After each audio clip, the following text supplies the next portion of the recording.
বিশ্ব মা দিবসে এক অনন্য ভালোবাসা ও ত্যাগের দৃষ্টান্ত স্থাপন করলেন শরীয়তপুরের জাজিরা পৌরসভার উত্তর বাইকশা এলাকার এক মা।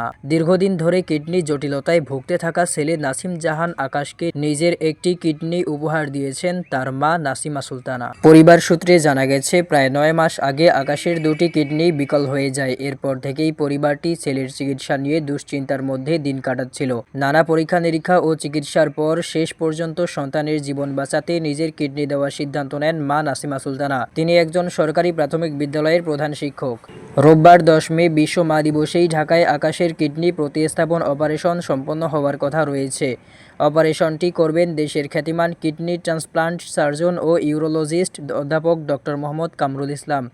তিনি ঢাকার শ্যামলীতে অবস্থিত centre for kidney diseases and urology হাসপাতালের প্রতিষ্ঠাতা ও ব্যবস্থাপনা পরিচালক। স্বল্প খরচে এবং অনেক ক্ষেত্রে বিনা পারিশ্রমিকে কিডনি প্রতিস্থাপনের মাধ্যমে তিনি দেশজুড়ে প্রশংসিত।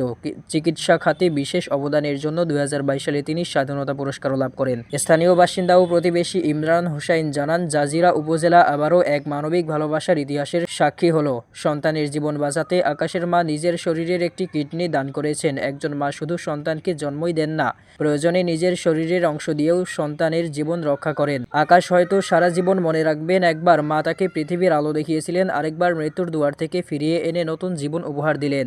জাজিরার এই ঘটনা শুধু একটি চিকিৎসা নয়, এটি মা সন্তানের নিঃস্বার্থ ভালোবাসা ও আত্মত্যাগের এক অনন্য দৃষ্টান্ত। আল্লাহর রহমতে আকাশ দ্রুত সুস্থ হয়ে উঠুক, এমন দোয়া সকলের।